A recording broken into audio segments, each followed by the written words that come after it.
question is actually a lot longer than what I usually like to answer. Just for those of you, so you know when you're emailing me a question. I think a lot of you have figured this out already. And I said it in a video, I like shorter questions. However, even though this is long, I think this is going to be applicable to enough of you. So I'm going to go ahead and jump right in.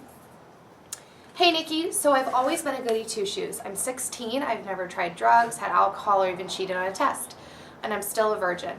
I've always been very mature, and people say that I am a 30-year-old in a 16-year-old's body. I thought that adults would really think I was a good kid and like me because of it, but it's just the opposite. I volunteer at a hospital, and I've become good friends with 3 nurses. I'm really thirsty. And they're all 30. So we've been talking, and they've been telling me about how you need to have fun and live your life now and do stupid things because you can get away with it as a teen. They're pretty much saying I should have sex, drink, party, all that stuff, and just have fun. I'm a straight-A student, and I'm tired of working so hard and being so good all the time. I also kind of mother my friends and keep them on track, and recently I dropped my best friend because she forced me to hang out with these guys who were wasted. She was driving, we were on the other side of town, and I didn't have my cell phone. One of the football players tried to make out with me and go further, and after I said no, he literally tried to attack me with a baseball bat. That just doesn't seem right to me. But if I don't do these things, I'm not cool to other people my age, or apparently older people. Are they right? Should I focus on having fun while I still can?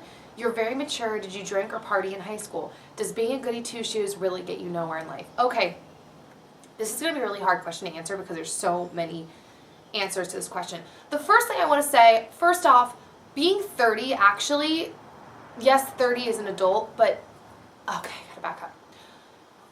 People who make mistakes in life, a lot of the times, their natural reaction is to want to drag other people down to the mistakes that they made so they don't feel so alone. And a lot of the times it's not even from a manipulative place. It's not even from like, ooh, I'm going to do this so that I don't feel alone.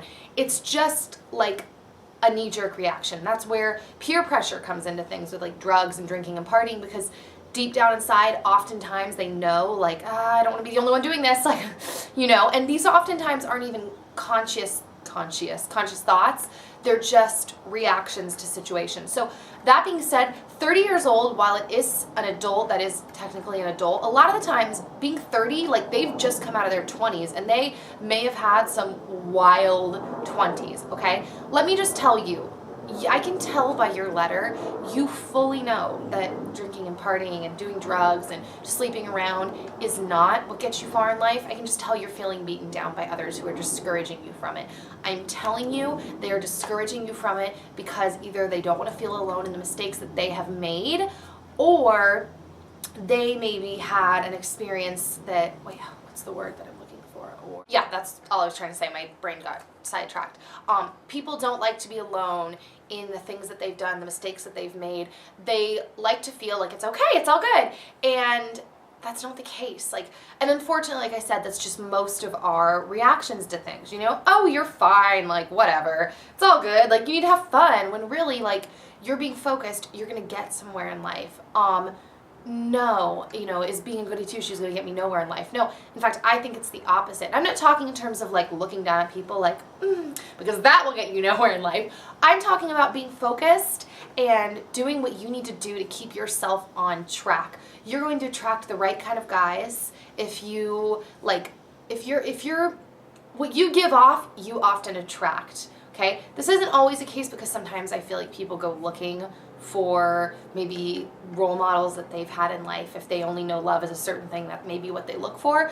But oftentimes what you give off, you attract. So if you are focusing on your schoolwork, focusing on your job, focusing on having the right group of friends, having your priorities straight, oftentimes you will attract someone who also has their priorities straight. Now, you may attract like a D-bag, but those type of people won't stick around very long because they'll realize very quickly like who you are and what you stand for, and then it's like, oh, okay, peace out. That's kind of like how people ask me, well, how do you know you weren't just getting married just for sex then? People understand that marriage is a big deal. I'm sorry, but if I was attracting a D-bag who was coming like my direction in life, which I had once or twice, he pieced out pretty quickly because he realized, he was like, oh, I'm not getting any from her.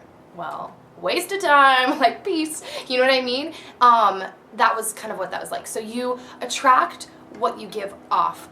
Stay. I know you know. I can tell by the tone of this letter. You know that you're on the right path. Stay on that path. Don't get sidetracked. Don't let other people tearing you down and trying to make themselves feel less alone in the decisions they made in their life sidetrack you from the good path that you are on. Keep your goals in front of you.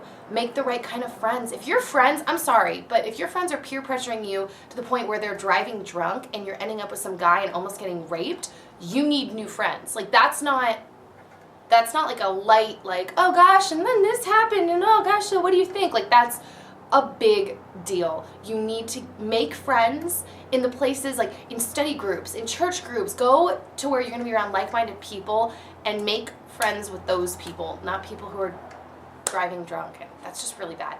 Anyways, I don't know if this answer was really, I feel like it was kind of, there's the gardeners. I feel like it was kind of scatterbrained, but tried, so I hope that helped a little bit. So, okay guys, send your letters to asknikkip@gmail.com, and I'll see you next time. Bye. You can go out with friends. So.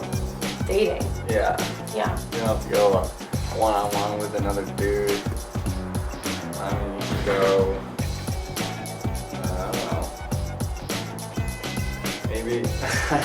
What are you laughing? Maybe there's another guy out there for her. Stop.